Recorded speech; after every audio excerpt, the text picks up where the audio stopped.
La vie libérée par Jiddu Krishnamurti. Édition Adyar, Paris, 2006. Comme les ombres s'éveillaient et que le parfum du matin se mêlait à la brise, je vis un aigle descendre des sommets. Sans un frémissement des ailes, il s'abattit sur la vallée et disparut dans l'ombre des montagnes obscures. À la fin du jour, je le vis retourner vers sa demeure, parmi les cimes, loin des querelles, des luttes et des agitations du monde. Il est pareil à cet aigle, l'homme qui a contemplé la vision de la vérité, et qui, tout en luttant dans le monde, a établi pour lui-même le but éternel. Bien qu'il puisse errer parmi les choses transitoires et se perdre au milieu des ombres, toute sa vie sera pourtant guidée par ce but. Il s'élèvera au-dessus de toutes les douleurs, au-dessus de tous les plaisirs passagers, de toutes les joies éphémères, comme l'aigle s'élève vers le lieu de son habitation. Établir ce but éternel est donc d'une importance primordiale pour celui qui désire se dégager de toutes les complications de la vie. Il ne s'agit pas du but d'un autre, ni de la vision d'un autre, mais du but ni de l'expérience, de la douleur, de la souffrance et de la compréhension personnelle. Un tel but, une fois établi, répandra la lumière sur toute confusion de pensée et rendra claire la raison d'être de la vie. Comme un vaisseau sans boussole se perd sur la mer, l'homme qui n'a pas la perception du but fixe et éternel s'égare dans les inextricables complexités de ce monde. De même que le capitaine d'un bateau, la destination de son navire une fois déterminée, peut au moyen d'une boussole se diriger sur la mer obscure dans les nuits de tempête, de même l'homme qui connaît son but peut arriver à guider sa vie au moyen de cette boussole qu'est la compréhension. C'est parce que l'individu ne connaît pas son but qu'il est plongé dans l'incertitude et le chaos. C'est parce que l'individu n'a pas résolu son propre problème que le problème du monde n'a pas été résolu. Le problème individuel est le problème du monde. Si un être est malheureux, mécontent, insatisfait, autour de lui le monde sera dans la douleur, le mécontentement et l'ignorance. Si l'individu ne trouve pas son but, le monde ne trouvera pas le sien non plus. Vous ne pouvez séparer l'individu du monde, ils ne font qu'un. Si le problème individuel peut être résolu par la compréhension, il en est de même pour le problème du monde. Avant d'aider les autres à comprendre, il faut que vous ayez vous-même compris. Quand vous aurez établi la vérité dans votre cœur et votre esprit, elle y demeurera éternellement. Un jour, à Bénarès, je descendais en bateau le Gange, le fleuve sacré, et je regardais sur les rives les gens qui venaient adorer Dieu dans leur recherche du bonheur, dans leur recherche du but et du moyen de l'atteindre. Je vis un homme plongé dans la méditation, oubliant tout ce qui l'entourait pour concentrer son esprit sur cette unique pensée, découvrir et atteindre le but. J'en vis un autre qui accomplissait les rites prescrits par son système de yoga, un autre encore qui psalmodiait des chants et qui n'avait plus conscience du monde ni de lui-même. Tous cherchaient ce que vous cherchez, ce que tout le monde cherche dans les moments de réflexion profonde et d'ardent désir. Comme une barque est entraînée par le courant, ainsi chaque homme est entraîné par ses désirs, ses passions et ses aspirations, parce qu'il n'a pas trouvé ou fixé son but. Or, le but n'ayant pas été fixé, le sentier qui y conduit n'ayant pas été trouvé, il y a confusion et chaos, hésitation et doute. Tant qu'un seul doute subsiste encore dans l'esprit, il ne peut y avoir ni paix, ni certitude, ni cette exaltation qui conduit au but. Il en est ainsi dans le monde entier, quoiqu'il y ait partout des cœurs qui battent et des esprits capables de penser. Partout, l'homme cherche inconsciemment à se libérer de son étroitesse, de sa mesquinerie. Cette recherche a pour fin la liberté et le bonheur éternel. Il fait des expériences sur divers chemins, et chaque chemin le mène vers un réseau de complications. Il erre de vie en vie, de sanctuaire en sanctuaire, de religion en religion, accumulant de l'expérience, acceptant ceci, rejetant cela, puis acceptant de nouveau, et c'est ainsi qu'il se dirige vers le but qu'il attend, aussi bien que tous les hommes. Pendant qu'il accumule et rejette les choses les unes après les autres, il ne sait où trouver la consolation. Et dès qu'il cherche cette consolation sur une voie particulière, il se laisse lier et retenir. Il y a tant d'interprètes de la vérité, tant de sentiers divergents, tant de croyances et de religions, que l'homme se perd dans leur complexité. Comme un papillon se heurte à la vitre en s'efforçant de s'échapper pour aller au grand air, vers le ciel libre, l'homme lutte tant qu'il n'a pas entrevu le but, ce but qui, pourtant, n'est pas difficile à établir. C'est parce que les hommes sont dans les ténèbres qu'il leur semble lointain. De même que le potier modèle l'argile selon le bon plaisir de son inspiration, l'homme peut modeler sa vie selon le désir de son cœur. Et comme on donne au vase de terre des formes belles ou laides, ainsi vous pouvez rendre votre vie belle ou laide d'après le but que vous vous êtes fixé. Je voudrais vous aider à marcher vers ce but final que vous cherchez, que vous désirez atteindre. Il atteint tous les peuples de la terre, quelles que soient leurs expériences, leurs pensées ou leurs sentiments. Quand vous l'aurez trouvé, vous saurez vous guider à travers les ténèbres du monde, comme un homme se guide dans la nuit sombre au moyen des étoiles. Une fois qu'un tel but est fixé, but qui est bonheur et par conséquent liberté, la vie devient simple. Il n'y a plus de chaos et le temps disparaît avec toutes ses complications. Mais vous ne l'avez pas encore déterminé pour vous-même, et c'est pourquoi le présent vous paraît sombre, telle une montagne après le coucher du soleil. La lumière s'évanouit et l'ombre de la montagne recouvre la vallée. Le temps enchaîne la vie. Dès que vous serez libre, vous serez au-delà du temps. C'est alors que vous pourrez vous guider par vous-même, sans dépendre d'aucune autorité extérieure. Alors, vous ne craindrez plus rien. Alors, il n'y aura plus pour vous de conflit entre le bien et le mal. Lorsque vous aurez libéré la vie, vous trouverez le bonheur, seul but et seule vérité absolue. Chapitre 2. Bonheur et désir. Parce que l'homme a oublié que son but véritable est de cultiver le bonheur en lui-même et en ceux qui l'entourent, la confusion et le chaos règnent, et ses actions ne font qu'ajouter à ce chaos. À quoi aspire-t-il de toutes ses forces ? Au bonheur. Le véritable bonheur n'est ni égoïste, ni négatif. Il est intelligent, il est le résultat de toutes les expériences. Il est la vérité qui est éternelle. Aucun nuage ne peut le cacher, aucun chagrin le diminuer. C'est ce bonheur que j'ai toujours désiré. J'ai vu des gens écrasés par le labeur, accomplissant de grands travaux, accumulant la connaissance, cherchant de toute leur force la spiritualité, et qui, cependant, avaient oublié de ce qui seul nourrit le cœur et donne la vie à l'esprit, le bonheur. Il ne peut y avoir de santé que dans le bonheur. Celui qui ne l'a pas trouvé ne découvrira jamais la vérité, n'arrivera jamais à l'accomplissement de la vie, n'aura jamais la paix en ce monde. Si vous voulez établir ce bonheur en vous-même, il faut en faire votre but, et alors votre vie sera pareille à la flamme qui s'élance vers le ciel. Pour trouver le bonheur, les hommes ont recours à bien des choses.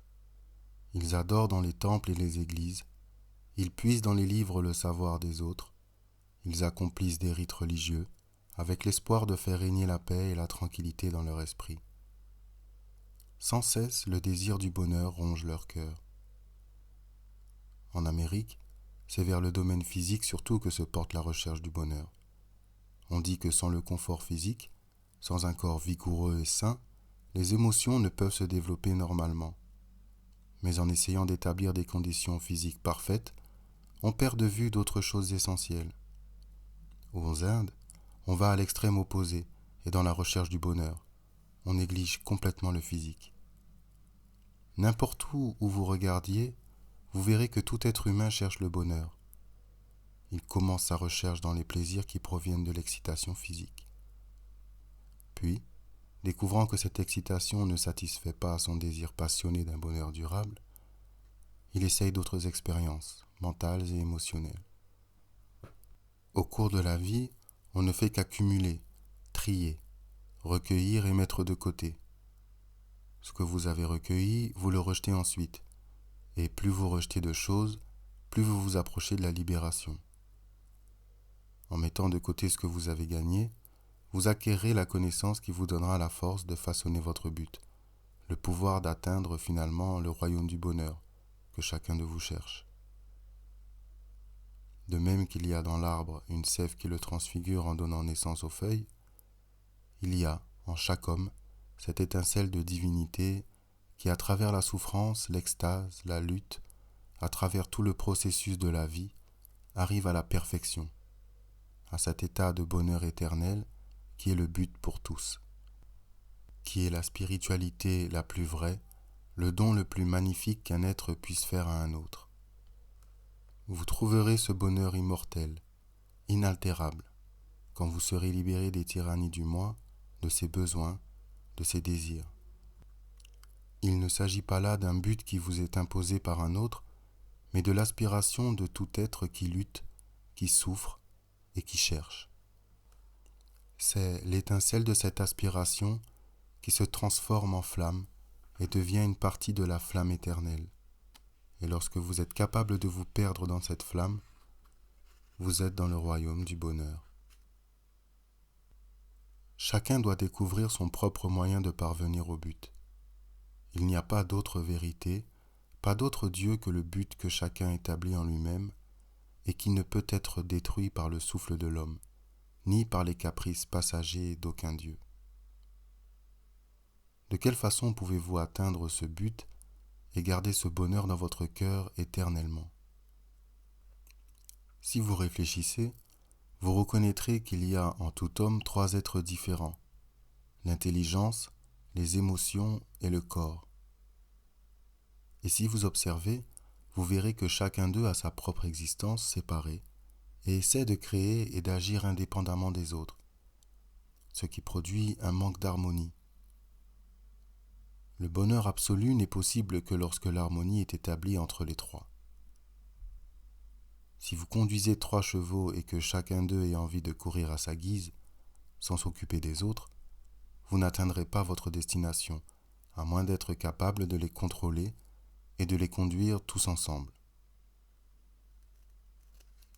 L'intelligence doit avoir son propre but, mais un but créé par vous-même, sinon il mènerait à la superstition. Quel est le but final de l'intelligence? C'est la purification du soi, ce qui équivaut à dire le développement de l'originalité, la qualité individuelle unique. Comme la graine est forcée par la vie qu'elle contient de se frayer un passage à travers la lourde terre et de venir à la lumière, si vous êtes poussé par le désir de trouver la liberté, vous renverserez toutes les limitations qui vous lient. Pour atteindre la liberté, il faut un désir intense. Les gens ont peur du désir, croyant que c'est une chose mauvaise qu'il faut détruire. Mais c'est là une attitude erronée. Le désir est la force qui pousse à l'action. Si vous voulez allumer un grand feu pour vous chauffer et vous réconforter, vous devez lui donner du combustible, le nourrir de grosses bûches. Si vous voulez arriver au complet épanouissement de la vie, vous devez avoir des désirs intenses, car le désir suscite l'expérience, et l'expérience conduit à la connaissance. Si un homme sait utiliser le désir, celui-ci le conduira vers la liberté à laquelle il aspire. Si le désir est tué ou supprimé, la possibilité de liberté n'existe plus. La plupart des gens ont des désirs intenses, brûlants, vitaux, mais au lieu de les utiliser, ils les suppriment ou se laissent mener par eux. Sans désir, il ne peut y avoir de travail créateur. Si vous tuez le désir, vous devenez comme un morceau de bois mort, ou bien encore comme un automate, une machine. Les machines ont été inventées pour diminuer le travail humain. Peut-être leurs problèmes matériels peuvent-ils être résolus de cette façon, mais les problèmes intellectuels et moraux sont plus difficiles à résoudre, et c'est parce qu'on comprend si peu le moyen d'y parvenir que les religions, les croyances et les dogmes ont été inventés.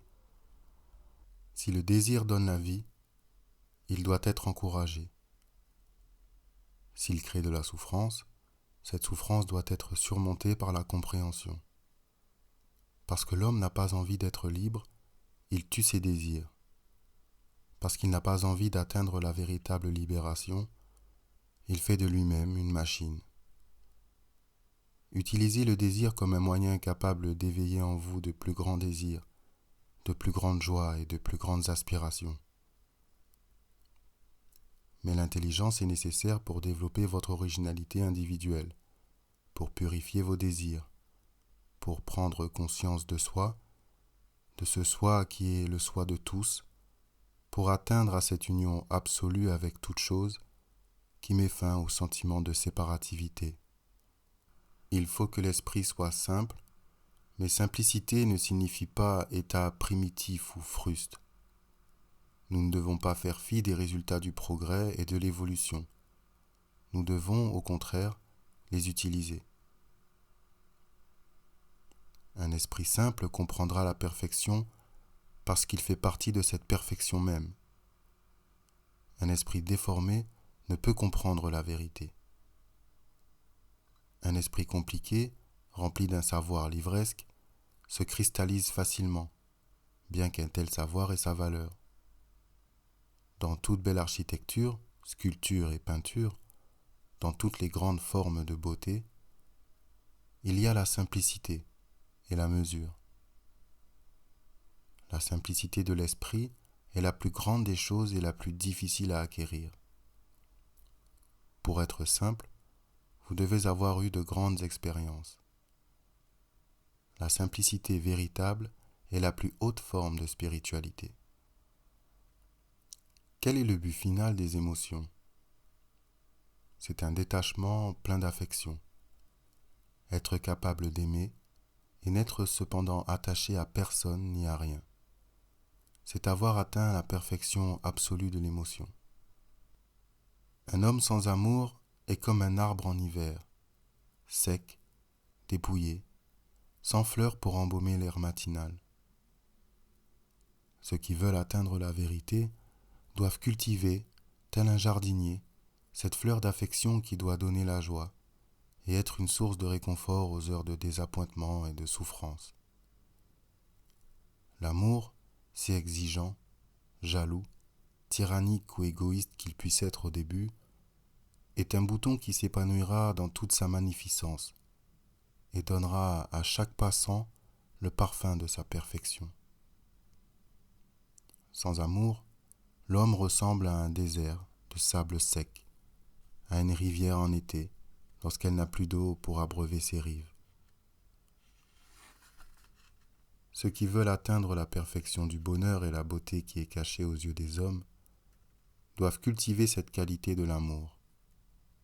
Vous devez être détaché de tout et cependant tout aimer, car l'amour est nécessaire à l'épanouissement de la vie. Pour cultiver l'amour, vous devez apprendre à observer. Vous devez amasser de l'expérience, soit indirectement, soit en foulant vous-même les sentiers douloureux. C'est par l'expérience que vous acquérez le pouvoir de sympathie, que vous devenez capable de donner votre affection à ceux qui la désirent. Car si vous n'avez jamais connu la douleur, votre cœur sera incapable de comprendre et de sympathiser. Cela ne veut pas dire que vous deviez tout expérimenter par vous-même. il y a plusieurs façons d'acquérir de l'expérience. L'une consiste à vivre dans la vie de chacun, regardant par les yeux de chaque homme qui passe, éprouvant en imagination sa souffrance et ses plaisirs fugitifs. Quand vous voyez un ivrogne dans la rue, cela devrait vous suffire pour vous donner l'expérience de l'ivresse. Si vous voyez un homme en larmes, cela devrait vous donner l'expérience de la douleur. Si vous voyez un homme transporté de joie et d'extase, cela devrait vous donner l'expérience de la joie. Il n'est pas nécessaire que nous cherchions tous la connaissance sur le même chemin. Nous donnons aux autres et nous recevons d'eux. Nous pouvons retirer assez de connaissances de l'expérience du monde entier pour progresser, pour acquérir la culture et le raffinement nécessaires.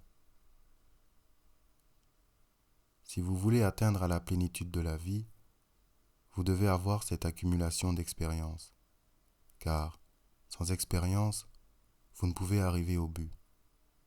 Vous ne pouvez unir le commencement à la fin. Tant que la séparation existe, il y a la douleur. Ce n'est qu'en s'unissant au but qu'on trouve le bonheur et qu'on établit en soi la vérité d'une façon durable. Pour cela, il faut dès le début amasser des expériences, comme un homme amasse des grains dans un champ. Sans sympathie ni affection, vous ne pourrez jamais arriver à rien. Vous ne pourrez jamais vous identifier avec le but. Un esprit satisfait et content de soi ne sera jamais capable d'éprouver de la sympathie et de l'affection, ni de comprendre les autres. J'ai parfois observé des gens qui avaient un grand désir d'aider, mais ils ne savaient comment s'y prendre car ils étaient incapables de se mettre à la place d'un autre et d'envisager les choses de son point de vue. Ceux qui veulent comprendre la vie qui les entoure, apercevoir le but et faire entrer ainsi le bien-aimé dans leur cœur, doivent développer une grande puissance d'amour, tout en ne s'en laissant pas attacher par les liens de cet amour.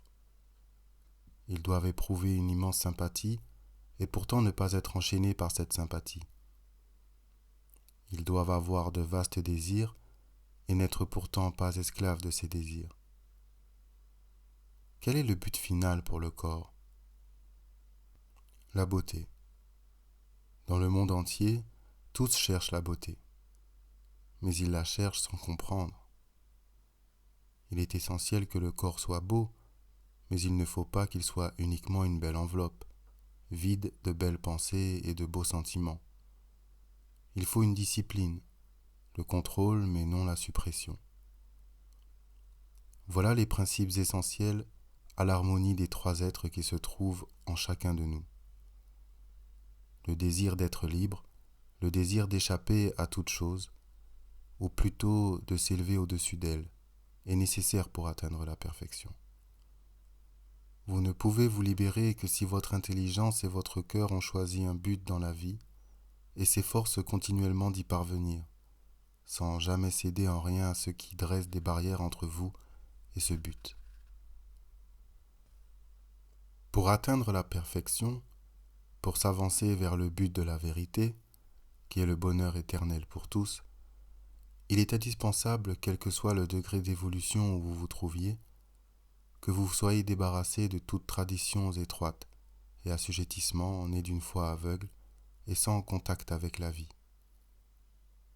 Lorsque viennent les pluies, seuls ceux qui ont préparé leurs champs et arraché les mauvaises herbes recueillent tout le fruit de leur travail et tout le bienfait des averses.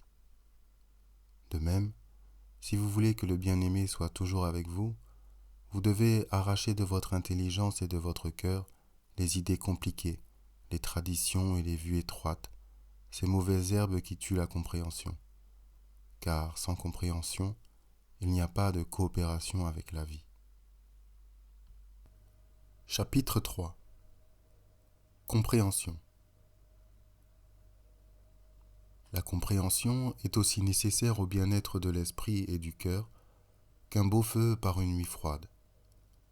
Les gens s'imaginent qu'ils peuvent atteindre la perfection miraculeusement, qu'ils peuvent trouver la vérité par les pratiques extérieures du culte, découvrir leur but en répétant continuellement des prières et des chants, ou en se livrant à la yoga, au puja et à d'autres rites. Ce que vous désirez, ce dont votre cœur est avide et votre esprit assoiffé, vous ne pouvez le découvrir que par vous-même, par la purification de votre cœur et de votre pensée. Si vous voulez comprendre la vérité, il faut débarrasser votre cœur des pierres et des mauvaises herbes qui entravent sa libre croissance. Là où il y a étroitesse d'esprit et limitation du cœur, la vérité ne peut pénétrer.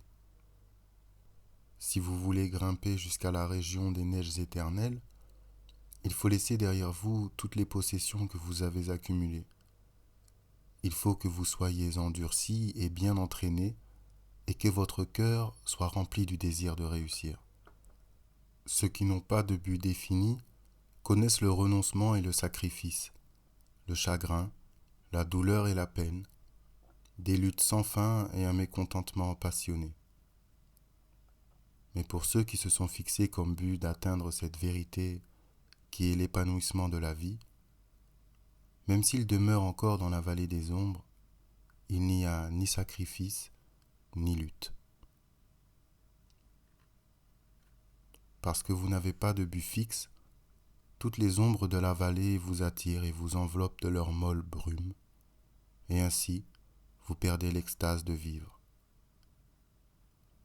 Mais si vous avez déterminé votre but, qui est le but du monde entier, atteindre le royaume du bonheur en se libérant de toute expérience, alors vous pouvez contrôler l'avenir. Vous êtes vous-même le créateur de ce que vous désirez. Si vous êtes capable de traverser la vallée des ombres en gardant les yeux éternellement fixés sur le sommet de la montagne, vous pourrez passer par toutes les expériences sans dresser d'obstacles entre vous et votre but.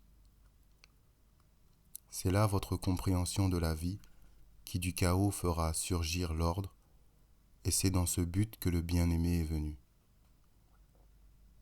L'artiste véritable, grâce à son imagination, crée la beauté avec le chaos qui l'entoure. Ainsi, avec la confusion du monde, le bien-aimé, la vérité, crée de l'ordre dans l'esprit et le cœur de ceux qui comprennent. Lorsque vous comprendrez, vous aurez résolu le problème de votre vie quotidienne. Si vous ne luttez pas intérieurement pour vous évader de la cage du chagrin, de la douleur, des limitations qui créent la confusion, j'aurais beau frapper à la porte de votre cœur, il n'y aura pas de réponse. Mais dès l'instant où vous désirez vous échapper pour atteindre la libération, vous cherchez par vous-même la source de la vérité. Ceux qui s'efforcent de comprendre la vie doivent fixer leur regard intérieur sur la vérité éternelle, qui est l'épanouissement de la vie. À ceux qui vivent dans la vallée, les montagnes semblent mystérieuses, rudes, cruelles, éternellement hors d'atteinte. Les montagnes ne changent jamais, elles sont immuables, elles ne se laissent point fléchir. Il en est ainsi de la vérité. Ceux qui vivent dans la vallée des ombres, de l'éphémère, trouvent la vérité terrible, rude et cruelle. Tous les êtres, partout, cherchent une chose cachée, une sorte de révélation qui pourra leur donner la sagesse, un plus grand savoir, une plus large vision des choses, une plus grande compréhension, et cela, ils l'appellent vérité. Ils s'imaginent que la vérité se cache en quelques lieux écartés, loin de la vie, loin de la joie, loin de la douleur.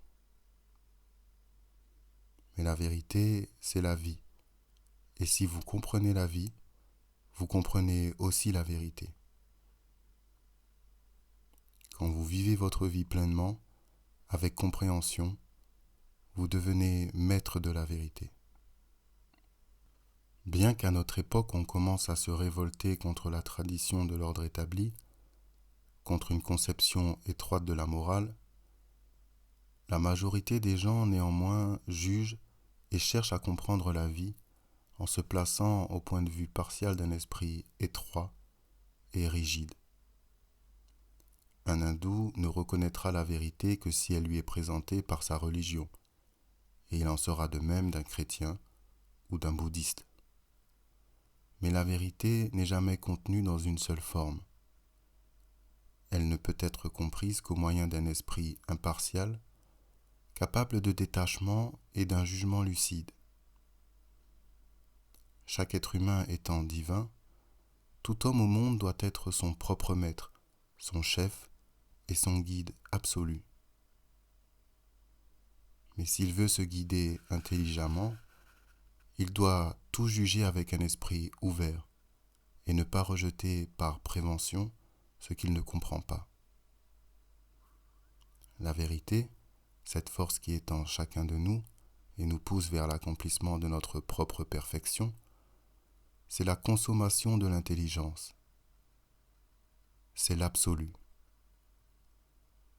Il n'y a d'autre Dieu que l'homme qui s'est purifié et qui est ainsi parvenu à la vérité. Quand vous liez la vie à des croyances, à des traditions et à des codes de morale, vous la tuez.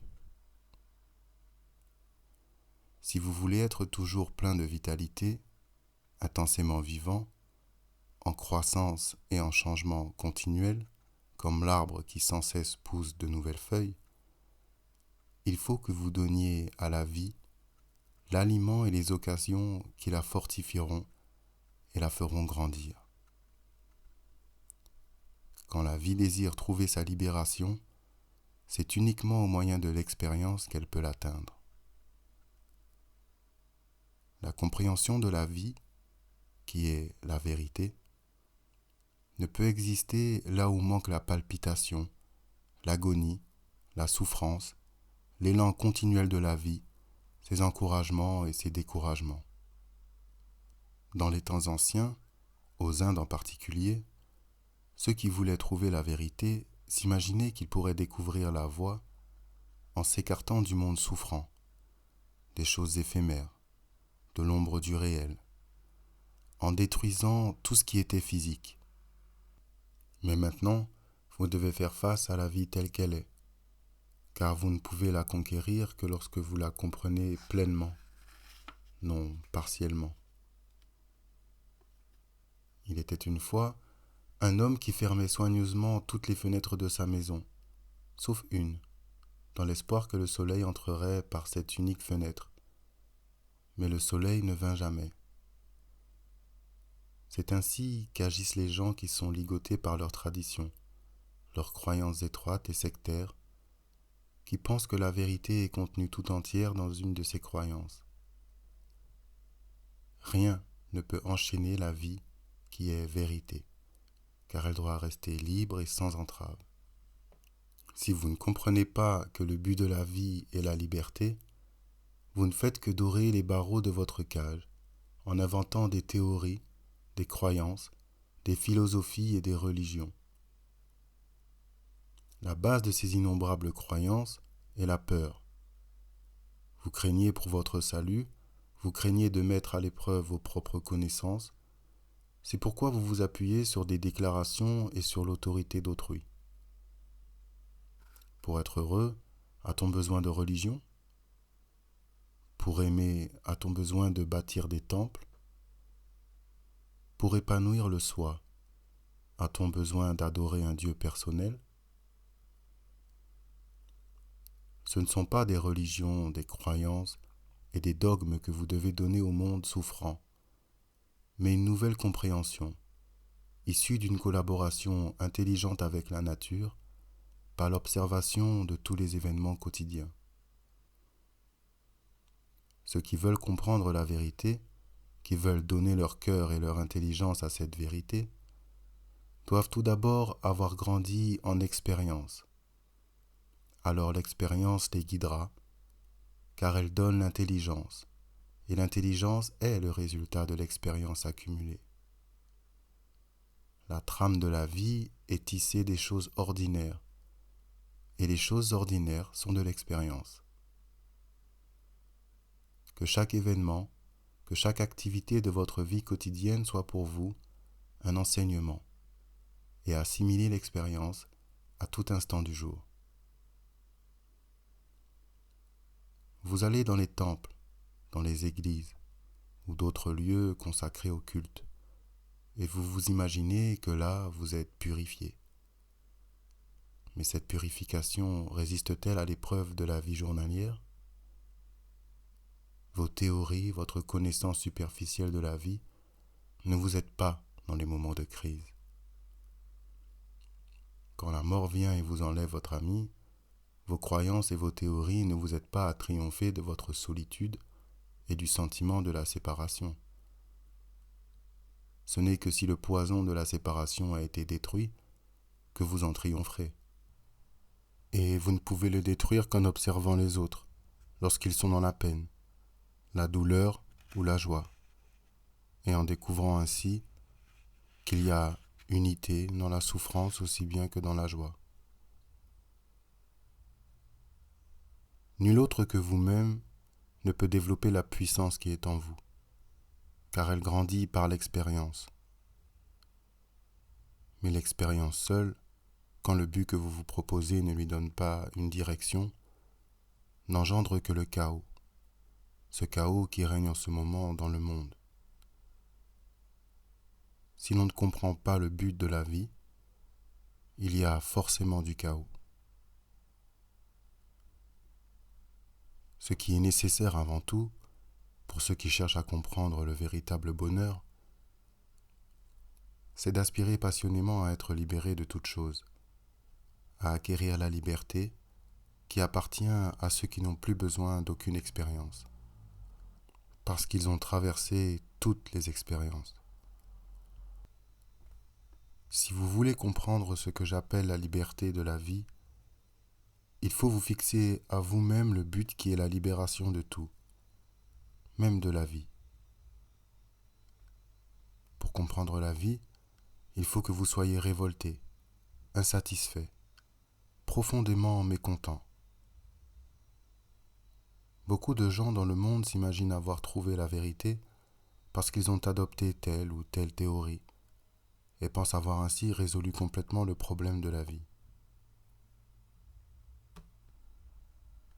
Le contentement sans la compréhension est comme un étang couvert d'une mousse verdâtre et qui ne peut refléter le visage lumineux du ciel. Quant à l'insatisfaction, c'est très facile d'être mécontent sans savoir pourquoi. Mais être mécontent et se révolter avec intelligence est un don divin. La révolte accompagnée d'intelligence et de compréhension est pareille à une grande rivière pleine de force. La révolte est essentielle pour nous permettre d'échapper aux limites étroites des traditions et à l'influence paralysante des croyances et des théories. Si vous voulez comprendre la vérité, vous devez être en révolte pour échapper à tout cela, aux livres, aux théories, aux dieux, aux superstitions, à tout ce qui n'est pas réellement vôtre. Si vous voulez comprendre le sens de mes paroles, rejetez toutes vos conceptions intellectuelles de la vie et recommencez depuis le commencement. Vous verrez alors par vous-même comment agit la vie, comment la vie, résumée de toute expérience, parle par cette voix que nous appelons l'intuition et qui nous guide et nous aide le long du sentier qui monte. Je voudrais vous pousser à être libre, libéré des dieux mêmes que vous adorez, des êtres mêmes qui vous sont chers, parce que la liberté est nécessaire à la croissance de l'âme et que sans liberté, tout se corrompt. Parce que vous ne désirez pas être libre, vous cherchez le réconfort. Et ce réconfort est semblable à l'ombre d'un arbre. Il change d'un moment à l'autre, selon le soleil. Ceux qui cherchent à être réconfortés doivent errer de place en place. Le réconfort et la compréhension ne peuvent demeurer ensemble. L'homme qui cherche le réconfort, la satisfaction du moment, ne trouvera jamais la joie vraie et durable. le réconfort passager est semblable à ces fleurs qui, nées du matin, se fanent à la fin du jour. Lorsqu'un étang n'est effleuré par aucune brise, l'eau y devient stagnante et aucun animal n'y étanche sa soif. Mais quand un vent frais souffle sur sa surface, les hommes et les animaux peuvent s'y désaltérer.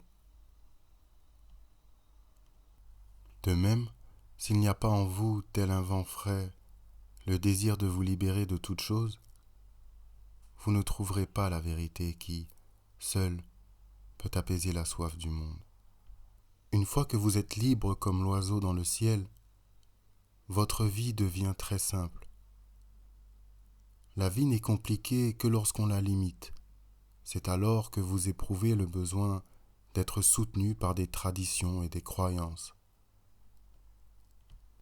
Mais quand vous désirez vous libérer de tout, vous abandonnez l'ancien ordre et vous entrez dans cette vie nouvelle, qui vous conduira vers la perfection, c'est-à-dire vers la libération et le bonheur. Lorsque vous aurez été capable de faire de vous-même une flamme de révolte, le moyen d'atteindre ce royaume sera trouvé. Nous avons à créer un miracle d'ordre en ce siècle de chaos et de superstition. Mais il faut tout d'abord que nous établissions l'ordre en nous-mêmes, un ordre permanent qui ne soit pas basé sur la crainte ni le sentiment de l'autorité. J'ai trouvé et établi en moi ce qui est éternel, et mon œuvre consiste à créer l'ordre dans votre esprit, afin que vous ne dépendiez plus d'une autorité extérieure, que vous ne soyez plus esclaves de la superstition, ni de ces futilités qui retiennent la vie prisonnière et vous séparent de votre but.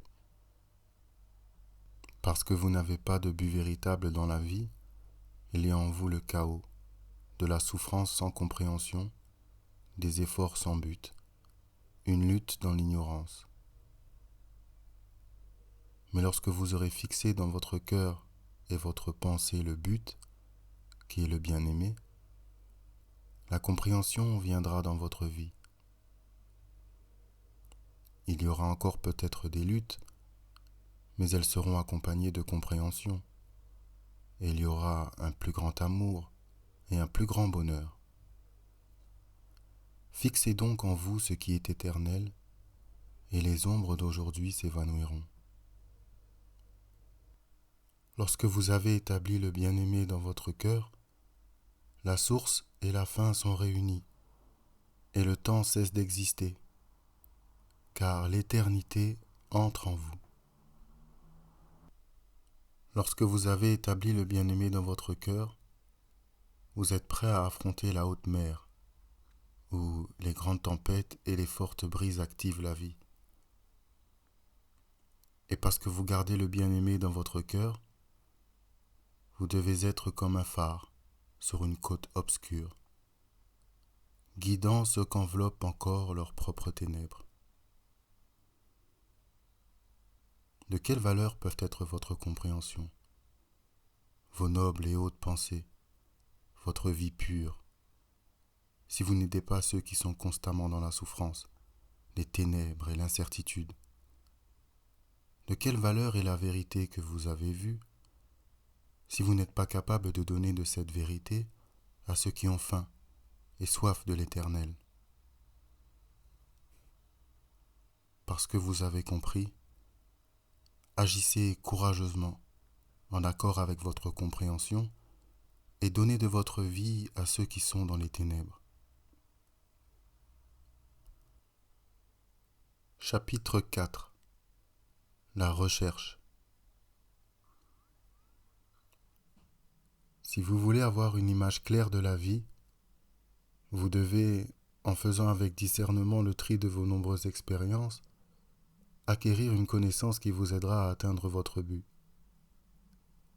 La vie ne peut être séparée de la pensée, du sentiment et de l'action. Lorsque vous comprendrez qu'elle est un tout, lorsque vous utiliserez toute expérience comme un échelon, vous parviendrez au but. Mon intention est de vous rendre clair vos propres désirs, d'activer votre propre croissance vers la perfection.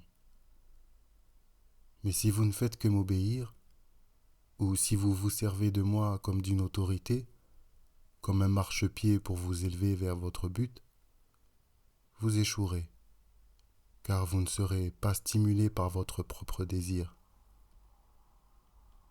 Tandis que si vous vous efforcez de mieux comprendre votre désir, et si vous employez toute expérience pour arriver à cette plus grande compréhension, personne ne pourra détruire ce que vous avez gagné, ni vous l'enlever. Comme une étincelle sort du feu et peut à son tour allumer une grande flamme qui monte vers le ciel, l'étincelle du désir habite en vous, et je voudrais la rendre toujours plus forte, afin que vous puissiez allumer pour vous-même le feu nécessaire à l'épanouissement de la vie. Suivre un autre, quel qu'il soit, est pour moi la négation même de ce que je tiens pour vrai. L'adoration, et surtout l'adoration des personnes, est contraire à toutes mes idées. Et si vous me considérez comme une autorité, lorsque ma forme physique disparaîtra, vous serez de nouveau attaché à la même roue de l'imitation. Je ne veux pas de sectateurs. Je ne veux pas de disciples. Je ne veux ni louange, ni adoration d'aucune sorte. Je n'ai besoin de rien, ni de personne. Il est passé le temps où l'on quittait le monde pour se réfugier dans un lieu isolé ou dans un monastère. Le moment de la vie largement ouverte et de la claire compréhension est venu. Et je voudrais vous parler de cette compréhension que j'ai trouvée. Je voudrais vous montrer comment j'ai trouvé mon bien-aimé. Je voudrais vous montrer que le bien-aimé demeure en moi, qu'il est le bien-aimé de tous, que lui et moi sommes un, de sorte qu'il ne peut y avoir aucune séparation, ni maintenant, ni jamais, à aucun moment.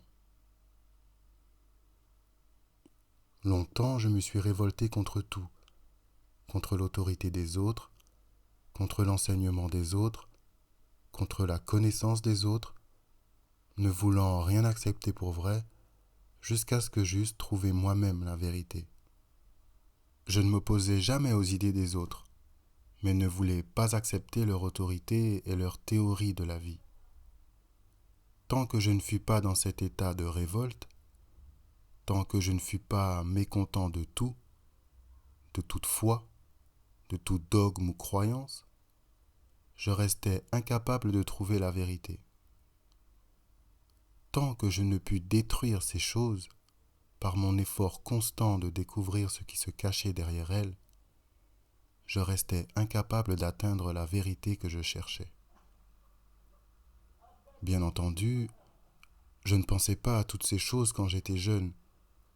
Elles ont poussé inconsciemment en moi, mais maintenant je puis mettre tous les événements de ma vie à leur place véritable, voir de quelle manière je me suis développé pour atteindre mon but et devenir moi-même ce but. Pendant longtemps, j'ai cherché mon but et, durant cette recherche, j'ai observé les gens pris dans leurs désirs, comme la mouche dans une toile d'araignée. Depuis que je suis capable de réfléchir, j'ai observé des gens absorbés dans leurs propres pensées, étouffés par les futilités de la vie. Partout, j'ai vu des hommes qui croyaient que leur bonheur dépendait de la multitude de leurs possessions. J'en ai vu qui vivaient dans le luxe et dont la vie cependant n'était que confusion, car ils étaient prisonniers de leur propre richesse.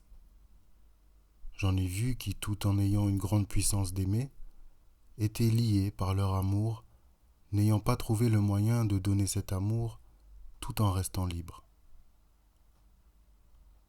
J'en ai vu qui, très dévots, étaient liés par leur tradition et par leur peur de l'inconnu. J'ai vu le sage s'éloigner du monde et demeurer dans son isolement, et l'ignorant s'emprisonner dans ses propres efforts.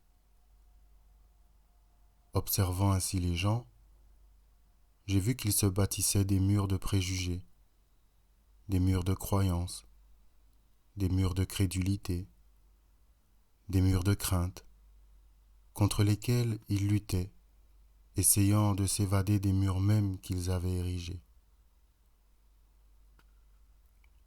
Observant tous les hommes, j'ai vu combien leur lutte est inutile, s'ils ne sont pas libérés des dieux qu'ils adorent, des hommes qu'ils veulent les guider.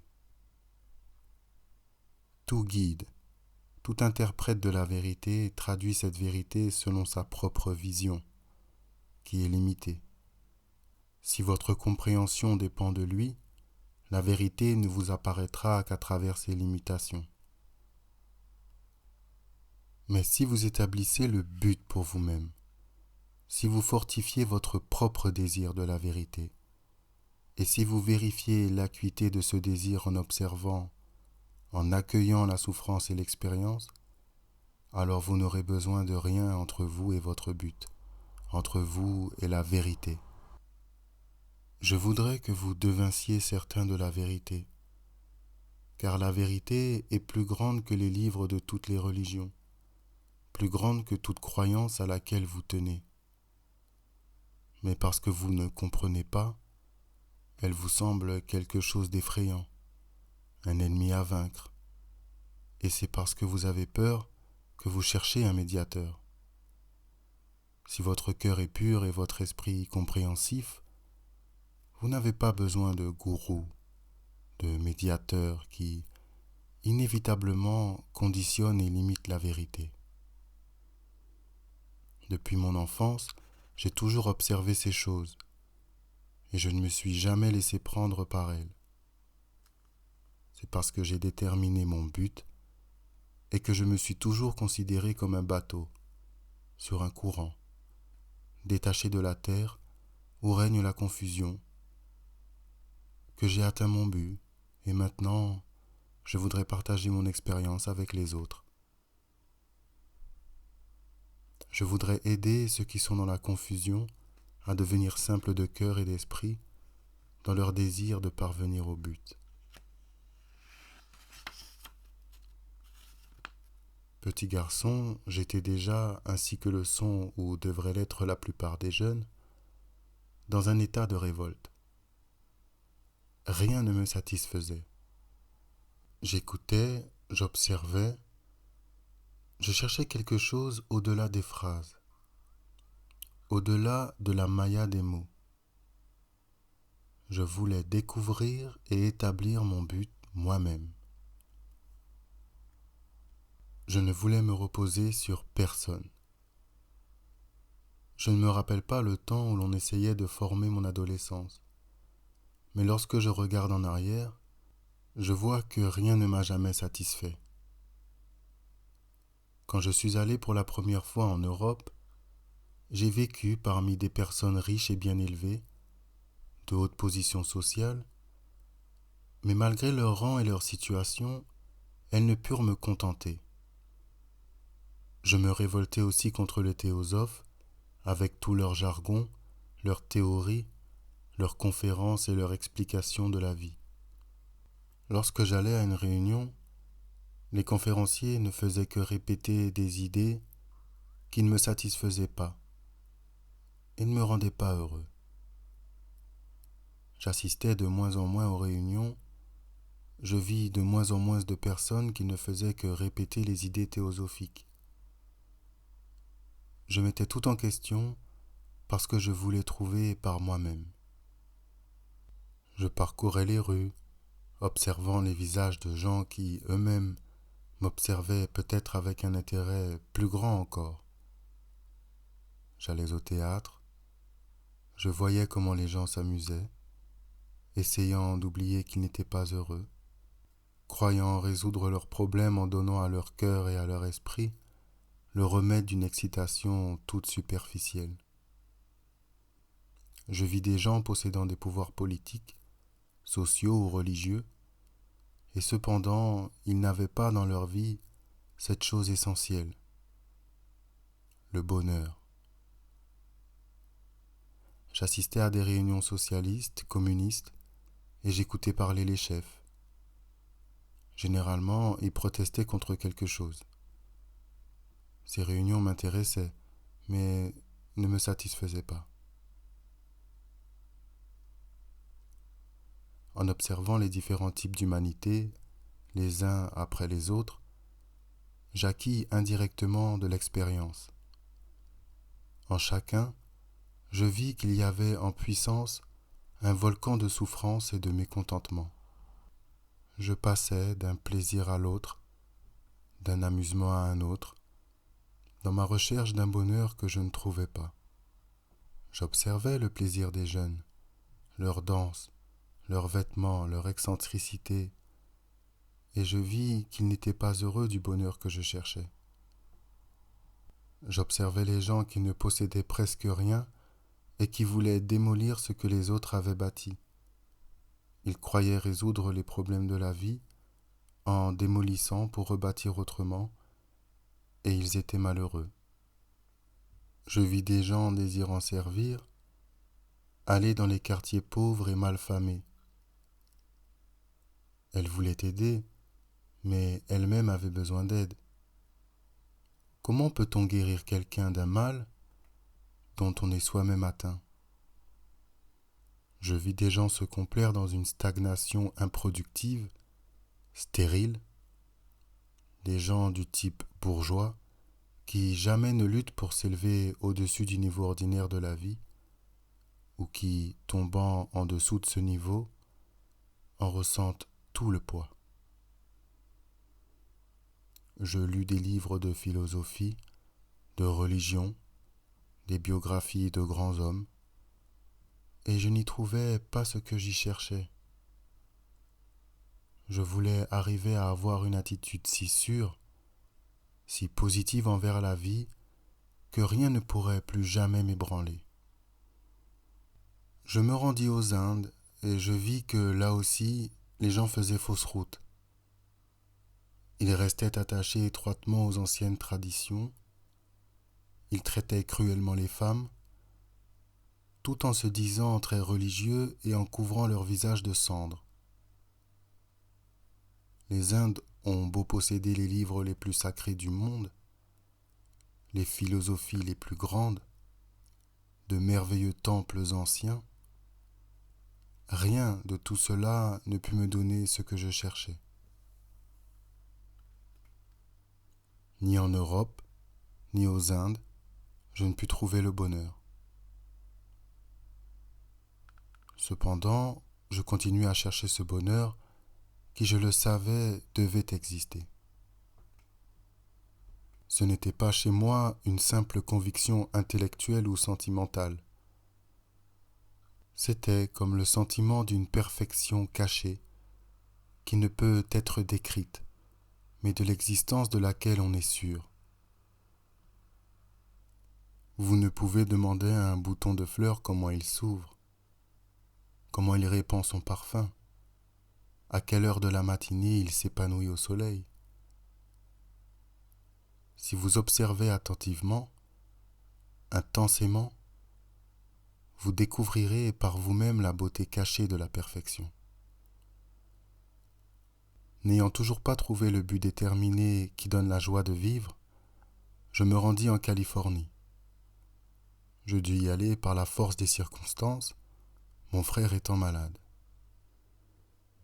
Nous menâmes là, dans une petite maison au milieu des collines, une vie complètement retirée, faisant tout par nous-mêmes.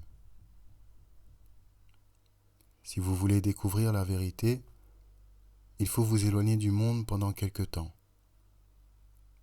Dans ce coin isolé, mon frère et moi causions beaucoup ensemble. Nous méditions, essayant de comprendre, car la méditation du cœur est compréhension. Là, je rentrai tout naturellement en moi-même, et je compris que, tant que je n'aurais pas un but défini dans la vie, je serais ballotté, comme le reste de l'humanité, tel un bateau sur une mer démontée.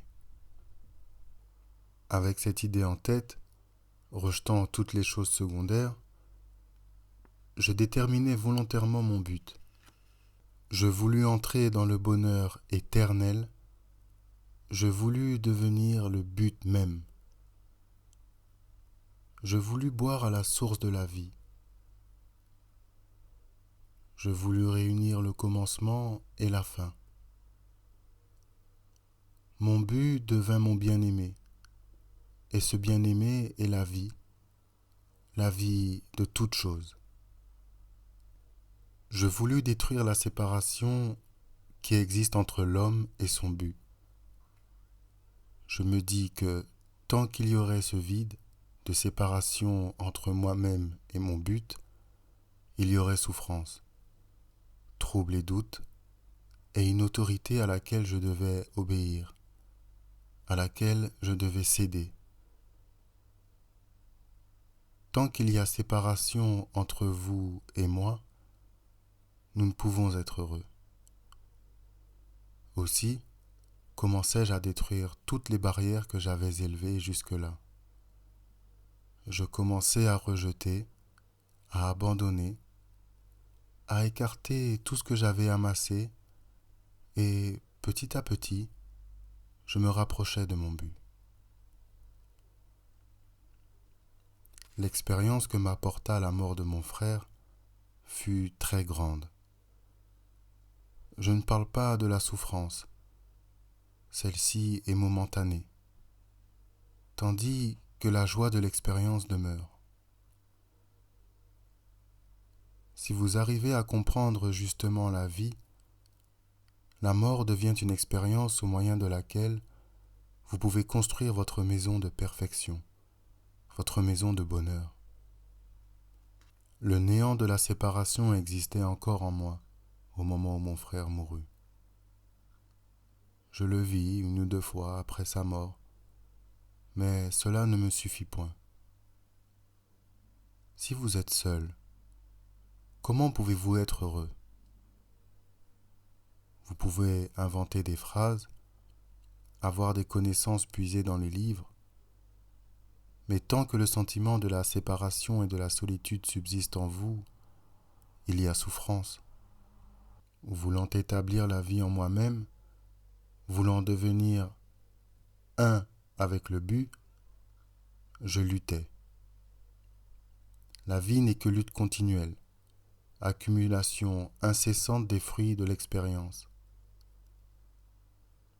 Si vous étiez perdu par une nuit sombre et que vous vissiez briller au loin une lumière, vous vous dirigeriez vers cette lumière, les pieds saignants, à travers les marais, les embûches, à travers toutes les difficultés, parce que vous sauriez que la lumière indique une habitation humaine.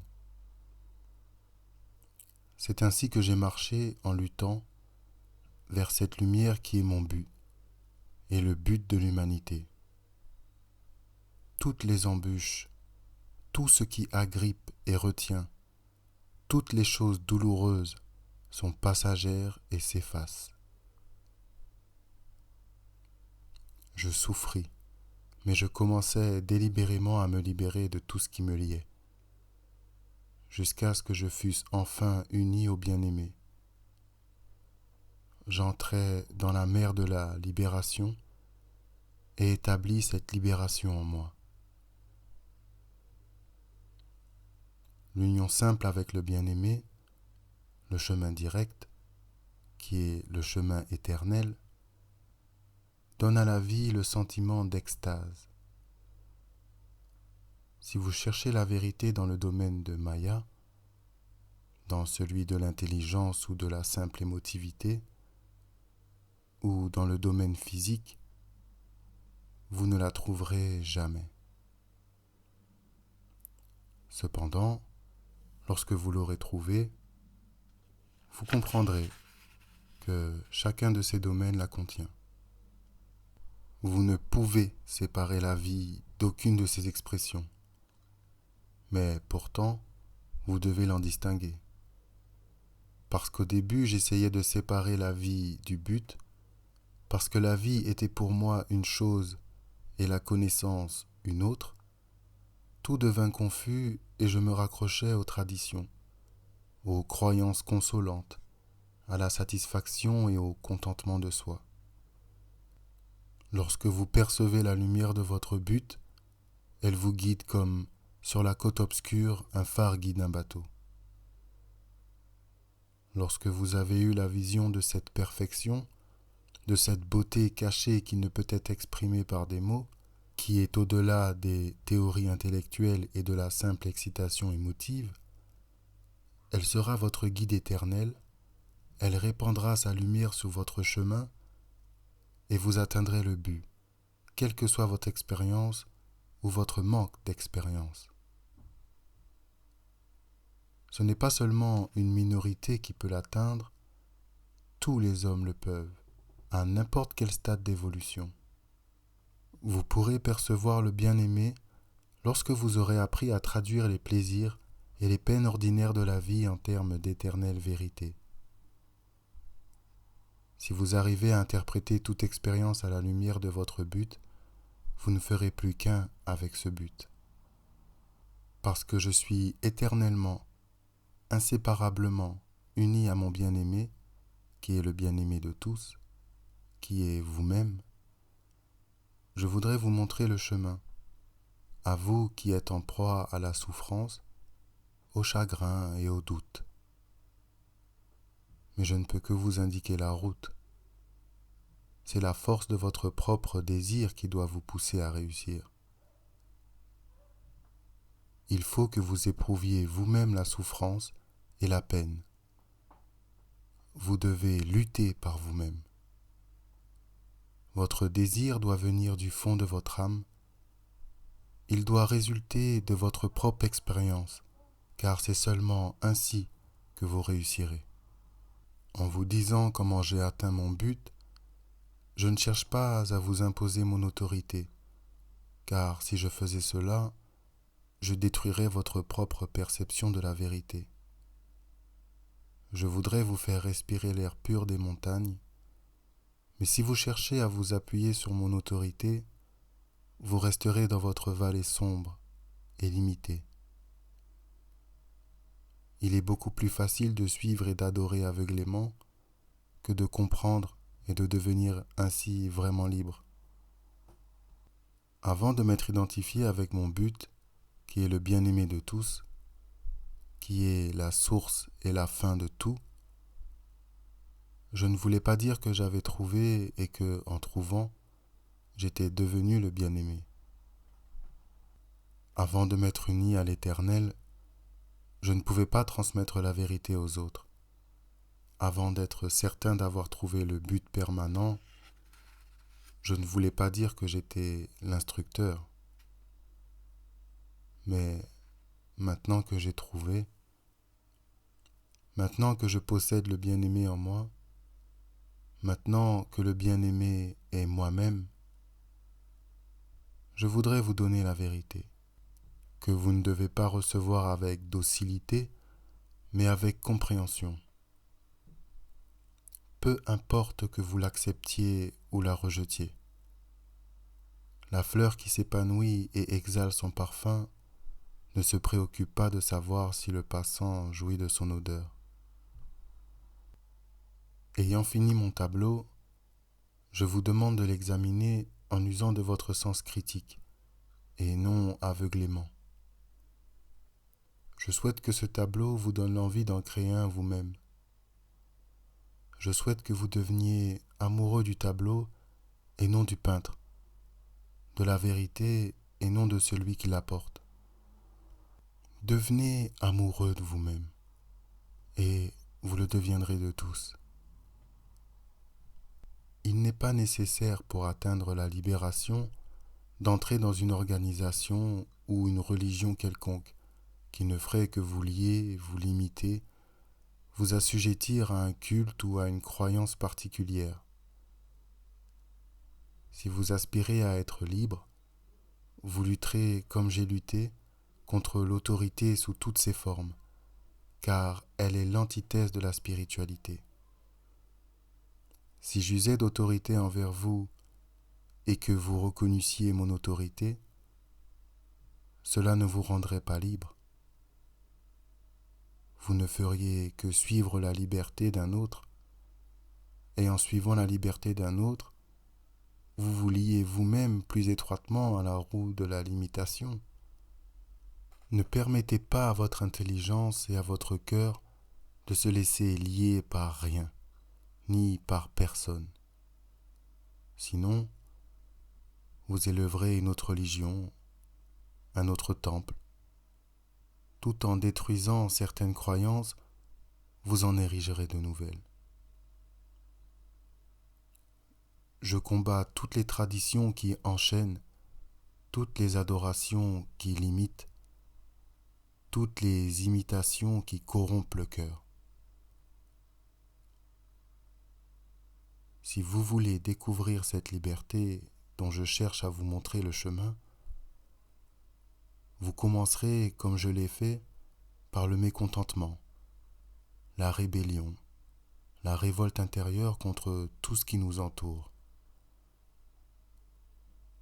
Vous employez fréquemment cette phrase : nous obéirons à nos chefs.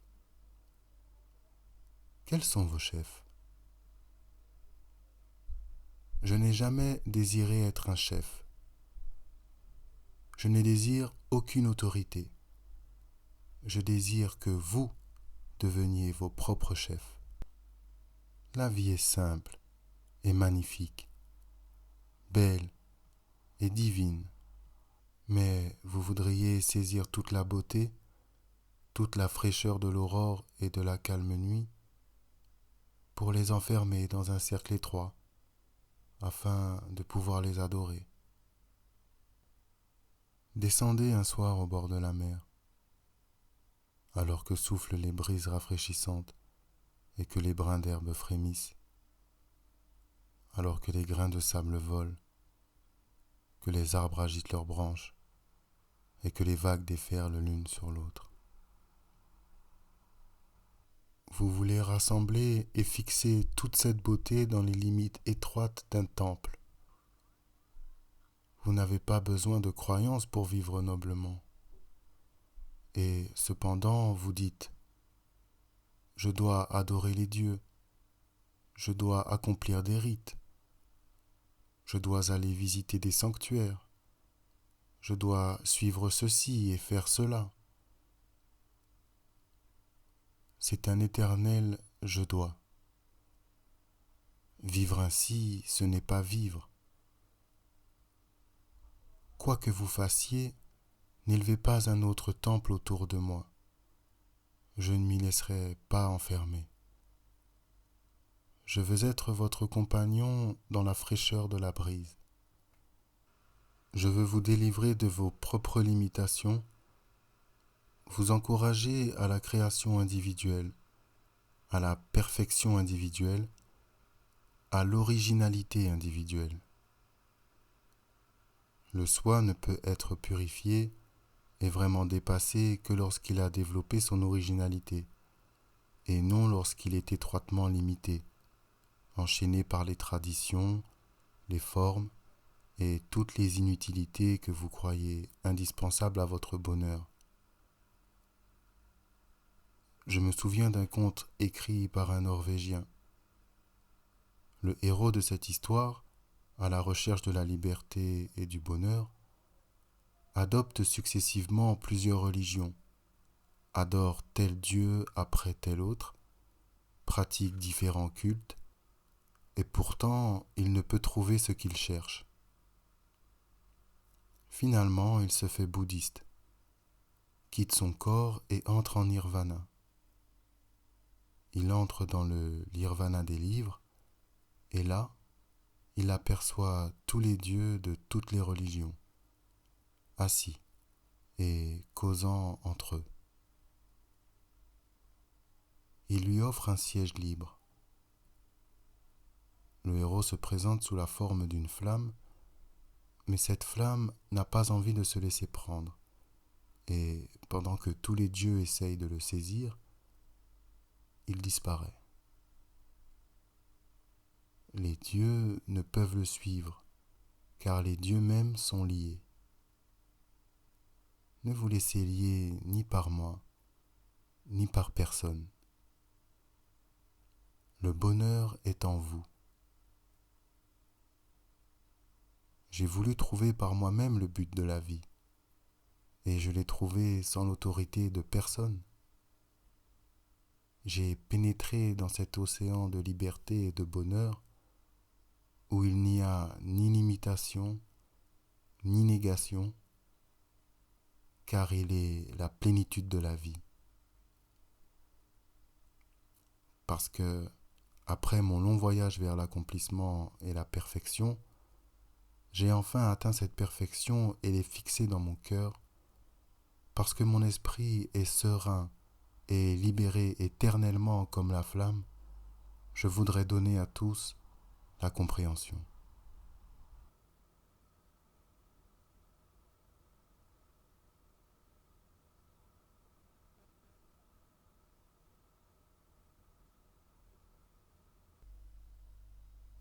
Chapitre 5.